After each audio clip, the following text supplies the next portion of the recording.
Lamrim is a Tibetan word, and it means stages of the path to enlightenment. So we're going to go step by step along all the meditations which we need to gain experience of in order to become enlightened. So the first question is, well, why? Why do we want to become enlightened? Well, maybe we don't want to become enlightened, but we certainly do want to be happy.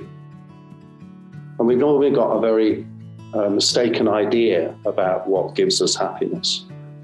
Normally we turn to material things for our happiness.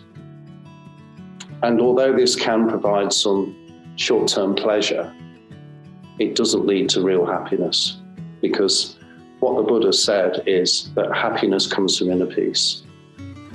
If our mind is not at peace, it doesn't matter how good our external conditions are, we are never going to be happy.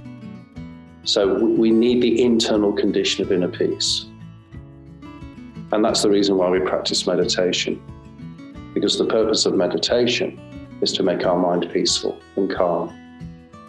And when our mind is peaceful, then we are really happy.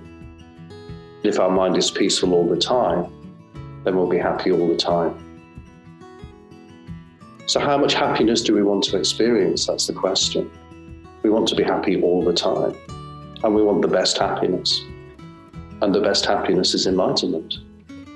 So even though we don't realize it, what we actually want is enlightenment.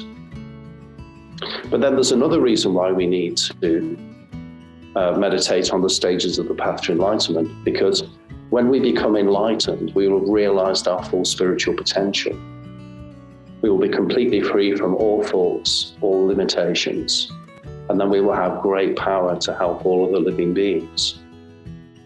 So if we check in our heart, we naturally have compassion.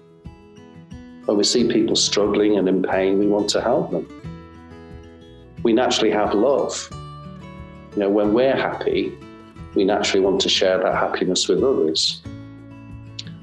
So this natural tendency towards love and compassion is called our Buddha seed or Buddha nature.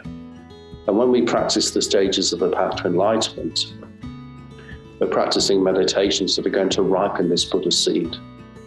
And eventually we will achieve a Buddha's enlightenment, a Buddha's compassion, a Buddha's love, and a Buddha's wisdom.